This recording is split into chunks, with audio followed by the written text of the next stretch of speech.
Kalau ini kemudian dikembangkan, tentu juga akan benar-benar koperasi itu akan menjadi salah satu tulang punggung dari perekonomian kita. Terus tidak mimpi akan terjadi daripada keseluruhannya. Lebih-lebih bila mana kita daripada sumber daya manusia yang bergerak dalam bidang koperasi dan pengusaha kecil akan bisa membudaya daripada kewirausahaan tersebut. Ini akan lebih meningkat daripada keseluruhannya.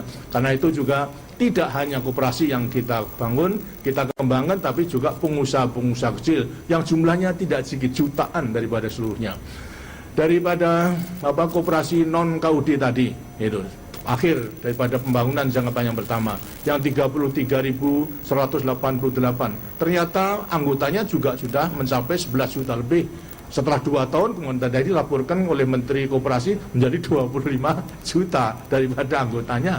Nah, lantas daripada modalnya 1,2 triliun juga tidak sedikit. Daripada asetnya ada 2 triliun. Daripada volume usahanya 3 triliun. Kemudian daripada sisa hasil usahanya 225 miliar rupiah. Merupakan gerakan yang tidak kecil. Hal ini terus didorong. Nah, sekarang memang rupa-rupanya masalah modal. Modal pun juga pemerintah telah memberikan. Di antara lain adalah dalam melewati perbankan, kredit usaha kecil, mulai daripada kredit Bimas, lantas kemudian kredit Candak Gula, sampai akhirnya kredit pedesaan dan juga kredit daripada usaha kecil, ternyata juga tidak sedikit. Kemarin telah diadakan satu penelitian berapa jumlahnya daripada kredit usaha kecil yang disalurkan kepada koperasi dan pengusaha kecil. Ternyata tidak sedikit. Jumlahnya 36 triliun daripada kredit yang disalurkan. Kredit mulai daripada di bawah 25 juta, 25 juta sampai 50 juta, 50 juta sampai 100 juta, 100 juta sampai 250 juta. 36 triliun dari 143,5 triliun kredit yang disalurkan. Ini berarti apa? 25%-nya dari semua kredit telah disalurkan untuk usaha kecil maupun juga untuk koperasi. Jadi kalau ada orang yang menilai bahasanya kurang perhatian dan sebagainya, itu tidak benar. Karena memang angka-angkanya menunjukkan demikian. Tinggal sekarang merupakan tantangan apa? Dan rangka pembangunan jangka panjang yang kedua ialah meningkatkan kualitas manusia, kualitas masyarakat, maka koperasi pun juga harus ditingkatkan kualitasnya.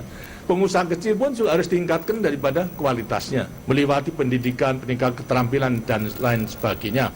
Dan jiwa wirausaha harus kita tingkatkan sedemikian rupa sehingga mereka nanti benar-benar akan bisa berkembang menjadi kekuatan di sampingnya pelaku-pelaku ekonomi lainnya, baik swasta negara maupun juga daripada BUMN maupun swasta. Inilah perlu daripada amanat daripada Undang-Undang Dasar 40-nya, usaha bersama dan kekeluargaan mutlak.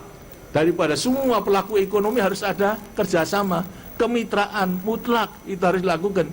Dengan cara demikian kita akan bisa maju keseluruhannya, kerjasama satu sama lain, saling bantu-membantu, saling bahu-membahu, bukan persaingan dalam arti saling mematikan, bersaing untuk saling menghidupinya. Ini yang lain daripada sistem liberal di barat. Kita memang tidak menganut daripada ekonomi pasar bebas itu sama sekali tidak.